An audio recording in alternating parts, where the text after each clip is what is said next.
Well, good morning, everyone. How's the conference going so far? How many sessions have there been? 3 so far? Favorite session? Anybody? This one? Yours? Okay, I see. We're almost to lunch, which is good, but we're going to try something really quick. So I need everybody to stand up if you can. You don't have to, I can't force you, but I want you to stand up. Yeah, I'm not going to steal Ken's thing. But what I want you to do is take your non-dominant hand. So I'm a right-hand person, and I'm going to take my left hand. I want you to write your name in the air using your non-dominant hand, okay? Okay. So it kind of looks, it's like kind of tacky, right? But I'm asking you to do this because it creates what neuroscientists call the productive struggle, which means your brain has to work harder in order to use your left hand to do different things. And it activates more neural pathways. And so this preps our mind to receive new information and to decipher it. Now, this is something that I've been doing recently. If I have a conference that I'm going to, or if I have to give a presentation, I use it in my regular workflow. I think it helps me retain information. Maybe it's kind of like a placebo effect, but I'm curious to see what you guys think too. And so, is everyone's done? Yeah, okay, you can, actually, you know what, while you're standing up, go ahead and you can turn to the person next to you, introduce yourself. Perry had me do this. Introduce yourself, make a new connection, and then you can sit down. That's the whole point over here, right? Make those connections. I totally forgot to do that on my talk, by the way. I totally forgot what's that. I stole that from you, Taylor.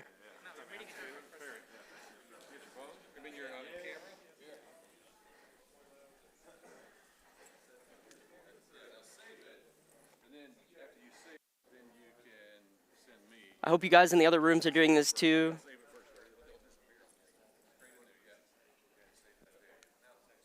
Thank you for doing that. The connections are super important. If you didn't go to Taylor's talk, make sure you watch it on YouTube after. That's the whole reason why we're here. We're here to learn as well. And you're probably like, well, who in the world asked me to do this? I'm a developer. I don't want to do these things. Well, my name is Braydon. I like to think of myself first as a husband.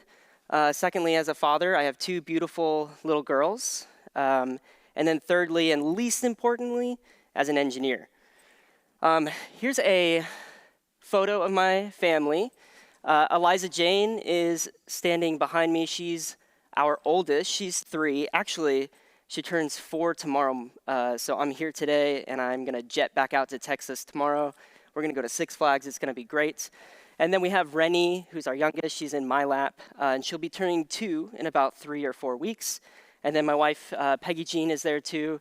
And while I'm here getting to do this with you, my wife is at home taking care of the kiddos and making sure that the house doesn't burn down. And her job is like way more involved than mine. It's more difficult.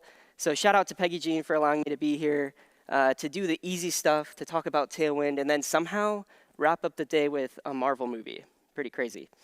During the day, I work as a senior engineer at Logic Gate, where I help build their primary product, which is called Risk Cloud. And essentially it allows non-tech folk to build their own GRC workflows with like a drag and drop no-code tool.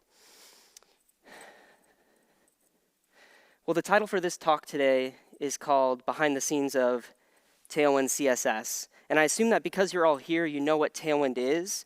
But in case you don't, Tailwind is CSS on rocket fuel. It's a utility-first framework where instead of writing custom CSS and having to potentially look around and figure out what other class names have already been used and trying to figure out these complex things if you're used to BEM methodology, you can write atomic class names in your HTML elements. Classes like Flex, Item Center, P4, BG Indigo 500, that's a common one, right? And it makes development super fast because you're no longer having to switch between 2 different files, your markup and your style sheet. And you don't really have to think about the complexity of trying to name things in CSS when you're just trying to center a div. Now, since we're on the topic of Tailwind, I think I'll highlight some of the cool new features that Tailwind version 4 brings to us, because I think knowing what Tailwind 4 brings will allow us to see how it works and how it enables those new features. So let's do that real quick. First up is the refreshed color palette. And while it may look just like a small update at first, it's a pretty big deal, in my opinion. It's a pretty significant shift because we're moving from the RGB color space to the new OKLCH color space, which means that there's actually more colors that we can use because it brings a wider color gamut. So you have more vibrant and vivid hues. And you can actually see some of this, hopefully, on the screen, where everything above this black line, these are new colors that we have access to because of this new color space. Same thing here, pretty cool. And Tailwind is smart enough to be able to say, hey, if your phone can't support this color, it's gonna fall back to RGB. If your monitor can't support this color in the OKLCH color space, it'll fall back. But that's really cool. And I'm kind of a nerd when it comes to these kind of things, so maybe you're not super excited about it, and that's fine. But maybe you're more interested in something like this, which is the dynamic spacing scale. And raise your hand if you've ever written a line of Tailwind like this, where you use H and then you use your array brackets and like specifically add. Yeah, Alex, okay, that makes sense. A few others, right? This is called an arbitrary value, and it allows you to use any value or color or spacing outside of the default configuration that comes with Tailwind. In version 4, you shouldn't have to use these arbitrary values as much because version 4 ships with this dynamic scale and spacing, meaning you can pretty much throw any value you want in there and it'll work. And a real life example, I actually, right here, I have this line in my personal portfolio right now where I needed to create a grid and I needed 14 rows for whatever reason and Tailwind didn't support it. So I just threw in an arbitrary value and it kind of worked. But now, next week when I update to version 4, I can just use this and it'll work. So it kind of simplifies things, makes things nice and easy. There are a lot of other improvements that we don't have time to hit on. A few that I just want to call out: 3D rotations, container query support, that's a big one. Also, the not variant selector, that's a big one for me. Descendant selectors, inset shadows and rings, and so on. So why would we want to look at the internals of Tailwind? Number one, I'm a big fan of Tailwind, so there's that. And number two, it may help you learn something. And maybe even better, it might inspire you to build something new. By learning how Tailwind works, we might uncover how to create a maintainable and scalable developer tool. And it also gives you insights into best practices, because if we know how Tailwind works internally, that might have implications on how we use Tailwind in our day-to-day as a developer. Additionally, I think it might also help you understand when to reach for Tailwind, if it's the right tool for the right job. Okay, so that's Tailwind introduction. You guys ready? Okay. So when I started thinking about this talk and how to approach it, some questions entered my mind. I submitted this talk idea because I didn't know how Tailwind worked and I wanted to learn. And I think giving a talk is the best way to learn something new. When you're teaching others, it really kind of forces you to dive in and learn what's going on, right? So I had questions. I had, what happens when I write BG Indigo 500 into my IDE? Does Tailwind actually have this huge CSS style sheet with all the utility classes already configured and ready to go? And then when I write BG Indigo 500, it's like, oh yeah, I know what that is, so it's just gonna work. And if it does that, isn't that like extremely inefficient? And what about arbitrary values? How is it smart enough to handle all of that? So we're gonna try our best to look at each of those today. So we're gonna make our way through this architecture from the moment you type in a utility class in your IDE and work backwards, ultimately to when Tailwind generates all of that CSS and it's ready for production use. So in this scenario, let's say we use our friend BG Indigo 500 when we add it to our body tag. This is our starting point, and at this moment, the utility class is ushered into what I'm calling the Tailwind processing pipeline. And the processing pipeline has 5 different stages. It has content, collection, and discovery, tokenization, theme resolution, the CSS generation, which is my favorite part, and then optimization for production use. And we're going to dive into each of these today, starting with the content collection and class discovery. And this stage kicks off the processing pipeline, and it's the crucial first step where Tailwind scans your code base for files and for utility classes that you're using throughout. And when you think about it, it kind of makes sense. Like, yeah, Tailwind's going to need to know where it should work in your project, and it needs to understand what a utility class is. And before we understand how Tailwind version 4 handles this, I think we should take a look back at earlier versions to understand how it's evolved throughout the years. So for example, in Tailwind version 2, this stage of the process was done in a very linear format, and this formatting and parsing was done in JavaScript, which means it was pretty slow, right? We also had to have something called a Tailwind config file. Is anybody still using the config file? Almost everybody, right? Because Tailwind version 4, okay, spoiler, but we actually had to tell Tailwind where to look for our utility classes in our code. You guys remember this, like you said, here's a bare bones Tailwind config file, and you can have other configuration in here, but look here, here's our content array, and we're telling Tailwind, hey, I need you to look in my pages directory if I'm using a Next.js app or something like that. And I also, you know what, I want you to include the components as well because I'm using utility classes there. In version 2, every utility class that was supported by Tailwind, by default, came in this big CSS file, okay? And then it used something called purge CSS that was directly integrated into Tailwind's build pipeline to scan your specified files for a utility. And if it matched Tailwind's utility pattern, it would remove any unused utilities from that big CSS file. So if it said, oh yeah, you're using BG Indigo 500, that's the only one you're using in your app, I can delete all 87,000 utility classes from this output file, right? And it worked at the time, but it was slow. So a few years later, Tailwind version 3 hit the scene, and it brought with it the just-in-time compiler, or the JIT compiler. And it kind of did the opposite of version 2. Instead of looking through your code base and removing any unused utility classes in that large output file, the JIT compiler generates utility classes based on what it finds in your code base. And this definitely improved performance, but you still had to have that Tailwind config file hanging around. And the downside is that that parser, the JIT compiler, was still written in JavaScript, which is my language of choice, and I'm trying to make it Rennie's language of choice too. She's 2. But it's really slow. And there are other speed daemon languages out there that can do the process better. So that brings us to today. Tailwind version 4 was released earlier this year, and it improved so many things, including version 3's JIT compiler, with the introduction of a new internal tool called Oxide. And the Oxide engine is a complete rewrite of Tailwind in Rust for version 4.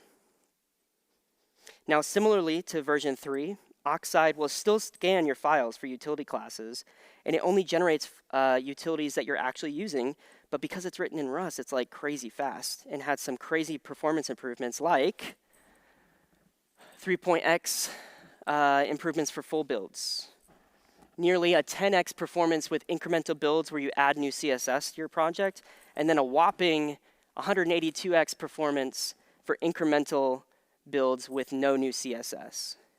And actually, Oxide is so fast that it can now afford to automatically determine which files are using Tailwind, removing the need to explicitly define that content array in your Tailwind config.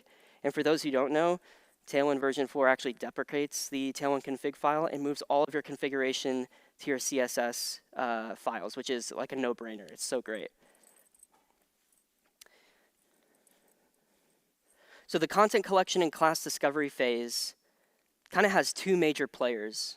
It has the scanner, and then it has something called the content detector. And we're going to look at each of these briefly. The scanner maintains a list of sources to scan, and these sources can be things like auto-detected sources, just because Oxide is so fast. These are things like your project files. External sources, like node modules. And then pattern-based sources where you can explicitly tell Tailwind, hey, I know you're automatically determining this and where to use Tailwind, but I actually want to explicitly say, hey, you should look here too. You can still do that if you want to, but you probably won't have to. Additionally, the scanner is smart about what it scans and what it chooses to ignore. So for example, it will automatically ignore common files and directories like your .vs Code folder, or your .github folder, or your package lock file, because Tailwind doesn't need that. Or your file extensions that don't really need to be scanned. These are like your CSS files. Tailwind doesn't need to look at CSS files, right? So it'll ignore that automatically. And then binary files. These are like your images and audio files. It doesn't need to look at that. So it automatically ignores it.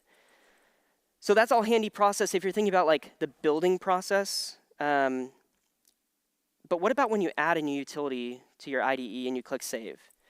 Tailwind's smart enough and clever about handling these changes with the scan content function. So it doesn't rescan your whole project. It will actually intelligently understand what changed and only scan those files for new updates. That's where we get that crazy performance boost, the 182, or whatever it was, almost 10% or 10x improvement. And that's pretty cool. So that's the scanner, okay? But now let's look at the content detector. When the scanner finds a file that it needs to look at, it utilizes the content detector to analyze the content of that file. And the content detector is kind of like a specialized parser that knows exactly what to look at depending on the file that it's in.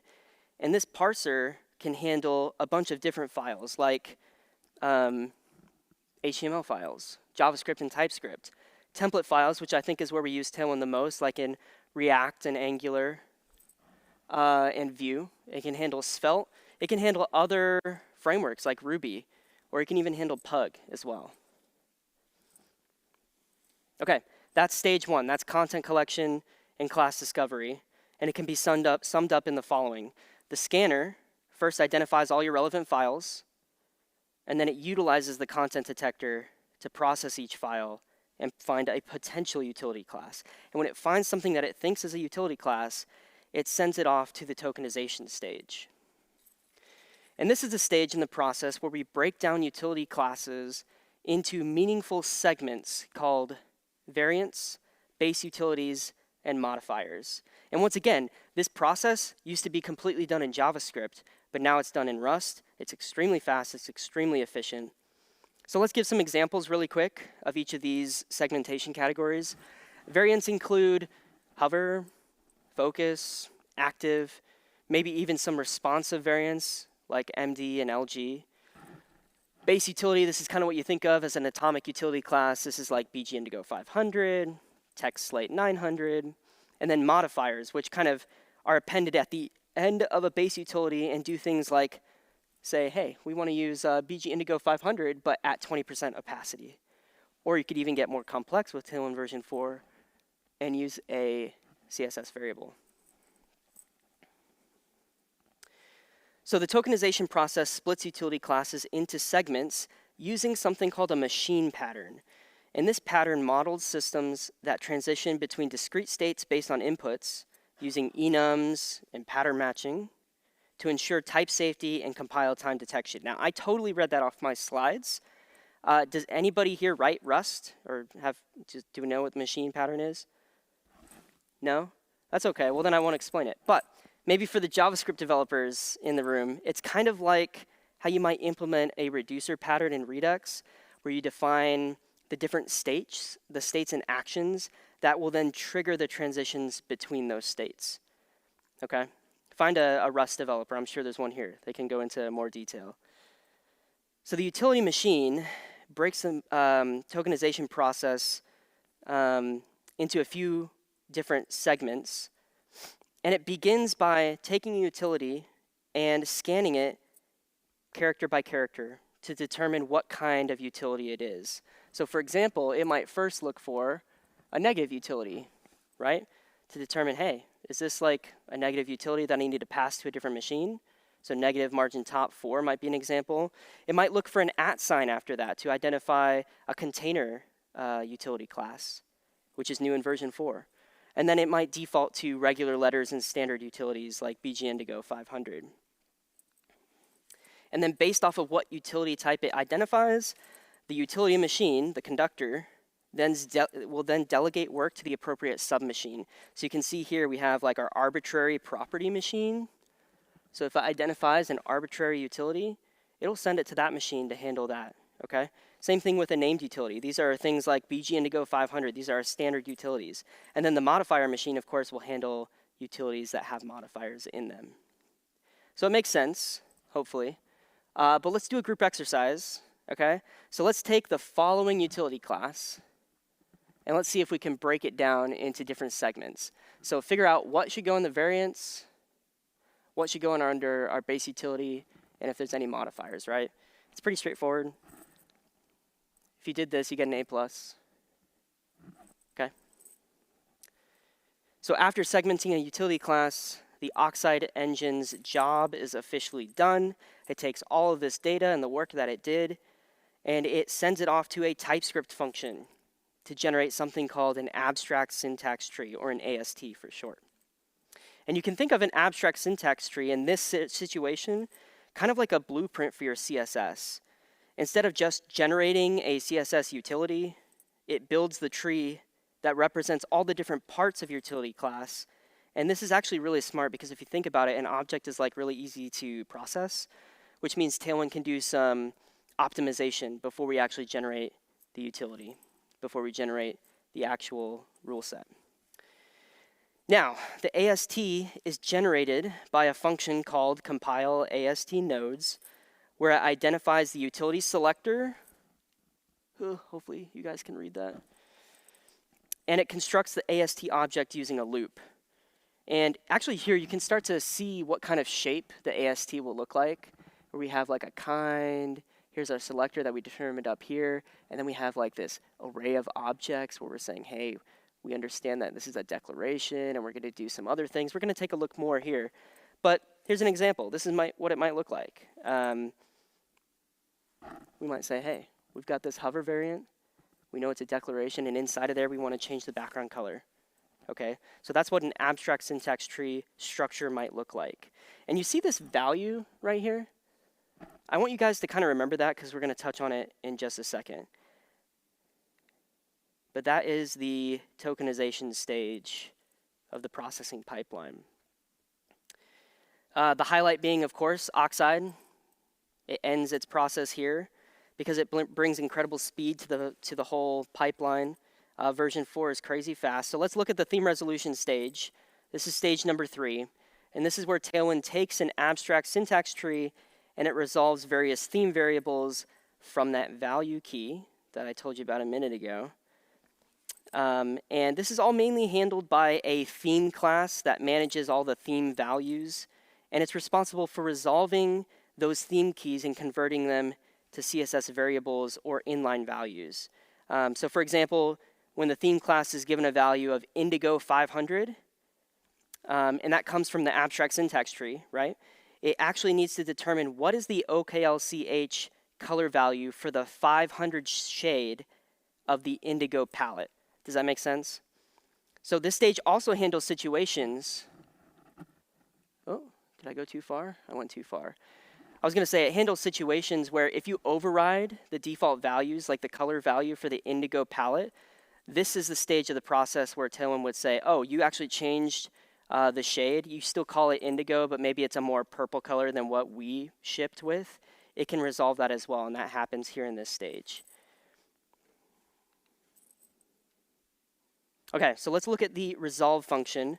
The value that it needs to resolve happens here, where it takes a candidate value, like indigo 500, and a list of theme keys. In this case, let's say it's like color, like you want to change the text color. And it tries to find a matching theme key in the Tailwind configuration. You guys can see that okay? We're not going to go too deep into this function specifically, but I pulled this straight from the repo. So once a theme key is found, the system then needs to decide how to represent that value.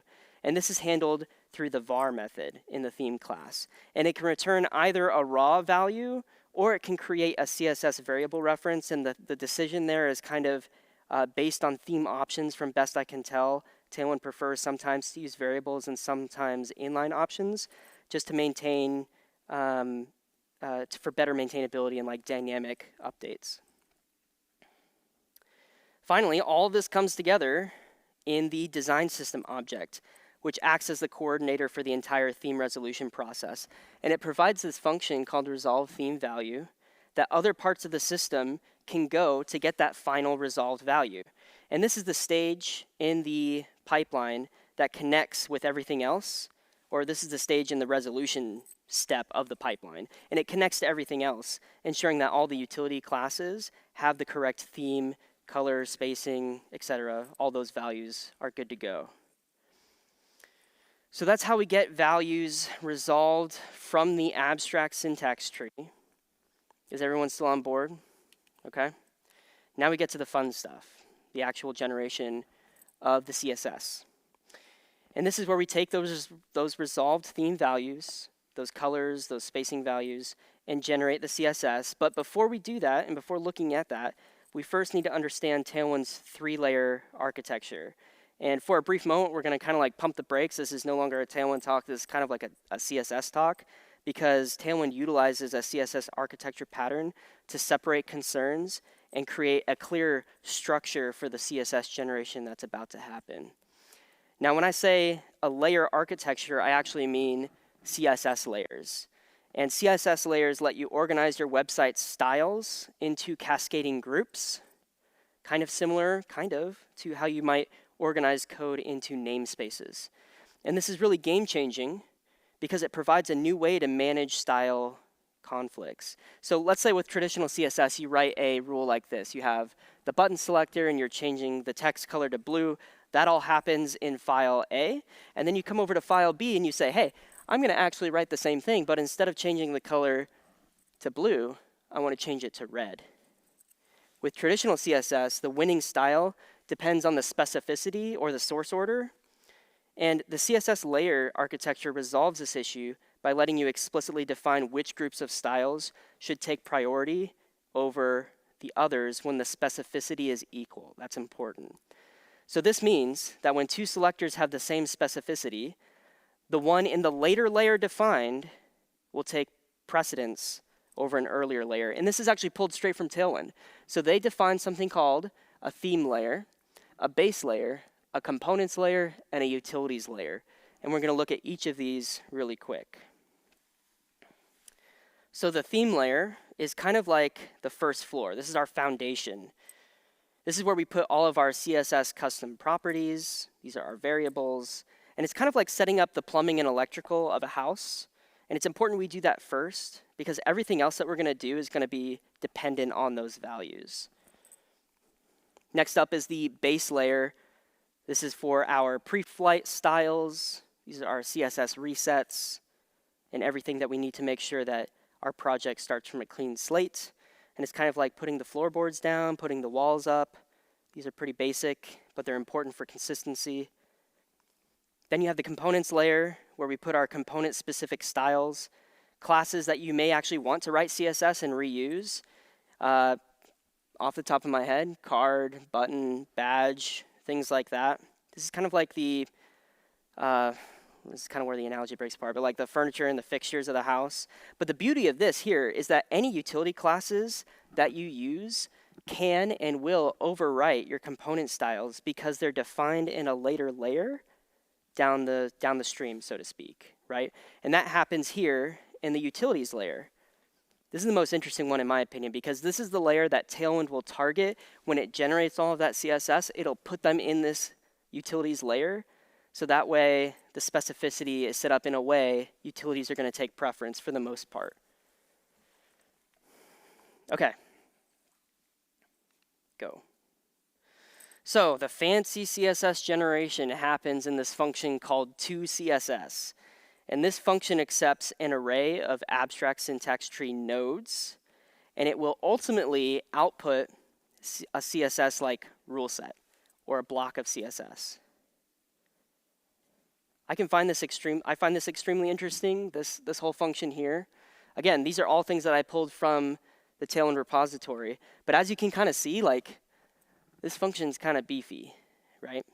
So let's break it down just a little bit. The core implementation of this function happens in the inner stringify function, which will process individual nodes recursively. And the function is defined with two parameters. Number one, it takes a node. This is just an abstract syntax tree.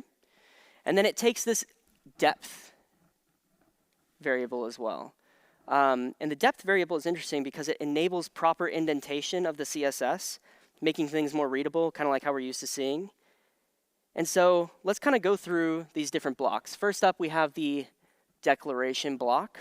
Okay, so this declaration block represents CSS properties and their values, and it can be formatted in the following way. First, we have to use indentation, which is actually determined here using this repeat function where we pass in our depth. Okay, and we'll see depth come back in a minute. After that, we actually inject the abstract syntax tree property value, which in this case might be like background color. You can see that here. And notice, don't let this guy slip by. We use a colon here, okay, because we're generating our declaration. And then after that, here's our value, Indigo 500. And then we have an optional import flag, where if we need to say this utility is using important, don't do it, but if you need to, you can. You can. And then we wrap it up with a semicolon and a new line. Pretty straightforward, right? But because it's in an abstract syntax tree, this is like super simple. Next up is this rule block, okay? And a rule is formatted as such. First, we have an open brace, a new line, and then, of course, our indentation. And here's our selector, remember from the abstract syntax tree. And then we iterate inside of that value, that object, and we call stringify again. And we're passing in the children. These are going to be declarations inside of the at rule, or the rule, right? And again, here's depth again. We're saying +1, so it's going to be indented even further. Then we wrap it up with curly brace, new line, and we continue on. Next up is the at rule. At rules are like your media queries and your keyframes, your keyframe animations. And the conditional block here handles empty at rules first, which would be things like your layer configuration. Remember we said at layer, theme, comma, base, comma, components. There's no curly brace, but there's no children inside of that. That's an empty at rule, so that would be supported here. But then, down below, where is it? Right here? Yes, here. We're doing the same thing. We're just looping over children. We're calling stringify again recursively. We're increasing the dent, and we're going to have that supported. Next up, the comment block, and this is pretty straightforward. The comments receive special, or not special, but very straightforward formatting where we have our curly braces. We inject the comment syntax from the AST value, which in this case would just be a string, right, because it's a comment. Okay, so those are the important parts of the inner stringify function. So now the outer function initializes an empty string for the CSS, and then it it processes each AST node individually with assistance from the stringify. That's how we initially call it. And then it'll concatenate everything, all of those valid results, and ultimately return the formatted generated CSS. Okay? Now, as a visual person, I tend to understand things a bit better when I can see the input and the output. So here's an AST. It's a rule. Here's our selector. This is the actual utility. And we can see that the kind is set to declaration. And we automatically know, because of prior steps in the processing pipeline, that the property that we need to change in the generated CSS is display. The value is flex, and we're not passing an important flag here. Same thing with the one on the bottom. We're using items center. Again, it's a declaration. The property we need to change is align items, and we're setting that to center. So with that AST, if we feed that through the toCSS function, we get the following. Right? These are very straightforward, but you can see as you start to chain those big Tailwind utility classes with your variants and your modifiers, this can kind of become complex, but all that is accounted for in the prior steps and in the toCSS function. So given an abstract syntax tree like we saw, given this, where do these styles go? They go in the utilities layer, right? Tailwind is going to target that utilities layer. It's going to put all the CSS in there to handle specificity, resolve those things, which is pretty cool, in my opinion. Okay, so that is the CSS generation stage. We're almost done. Next up, and finally, we have the optimization stage. So after Tailwind has generated all the utilities, after it's placed it in the utilities theme layer, we need to make sure that the generated CSS is optimized for production use. And this is where Lightning CSS comes into play. Has anybody heard of Lightning CSS? Yeah, sweet. So Lightning CSS was formerly known as Parcel CSS, and it's a Rust-based CSS parser, transformer, and minifier, and it powers a lot of Tailwind's like backend processing. And it handles things like performance optimization. So again, because it's built in Rust, it's just naturally super fast. Modern CSS features like nesting and media queries and the not variant, which are essential for Tailwind's functionality. And then the big one here is the browser compatibility. So Lightning CSS will make sure that all the generated CSS that Tailwind spits out will work well across modern browsers by automatically adding prefixes and polyfills. This is a huge one for me. I can't tell you the amount of times I forgot to import the auto prefixer plugin. And I go to Safari and everything like looked terrible. We don't have to do that anymore because Lightning CSS does it for us. It's super cool. And then finally, we have minification. So when in production, Lightning CSS will minify the output, remove any unused white space, and kind of squeeze everything down as small as it can. Okay, so those are the 5 steps of the Tailwind processing pipeline, and it's a very shallow overview, admittedly. But I know that next up we have lunch, and I'm the only thing keeping you from that. So we'll try and wrap it up here. First, I'm going to try and summarize our learnings today. So first, the Tailwind processing pipeline will kick things off with the content collection and discovery phase. This is where we hunt down all of the files that are relevant in our repository that we should scan and try and pick out utility classes before giving it over to the tokenization stage, where we break down those utility classes. We tokenize them into base utilities, variants, and modifiers before we build the abstract syntax tree. And all of this process is handled by the new Oxide engine written in Rust. It's pretty cool. And then we move to the resolution stage for the theming. And this is where we take all those values from the abstract syntax tree and we connect them to colors, to spacing, and default values that come bundled with Tailwind. And then once all that's done, we hand it off to the CSS generation. And this is where the magic happens, where we loop through the abstract syntax tree and we dynamically generate all of the CSS rules that we need for our repository and only the ones that we need for our repository. And then the final touch, Lightning CSS steps in to optimize all of the generated CSS and make sure everything works smoothly across browsers. And it takes advantage of latest CSS features before shrinking everything down, minimizing it to the smallest possible file size for production. So what happens when we type BG Indigo 500 into our IDE? There's a lot, and we only scratched the surface. We didn't even really get into the meat and the potatoes. But hopefully that gives you a peek behind the scenes of Tailwind CSS. That's all that I have for you guys. You can find me online at my website, which is braydoncoyer.dev. And I have a page on there specifically called the Community Wall. And so I'd love for you to go and you can log in through GitHub and you can leave me a note. I'd love to see a few notes from Stir Trek. That would make my day. I'm also pretty active on Twitter, x.com/Braydon Coyer.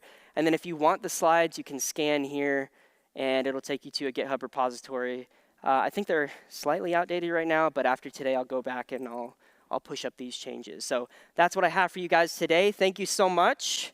Hope to see you guys tonight at the movie. Thanks.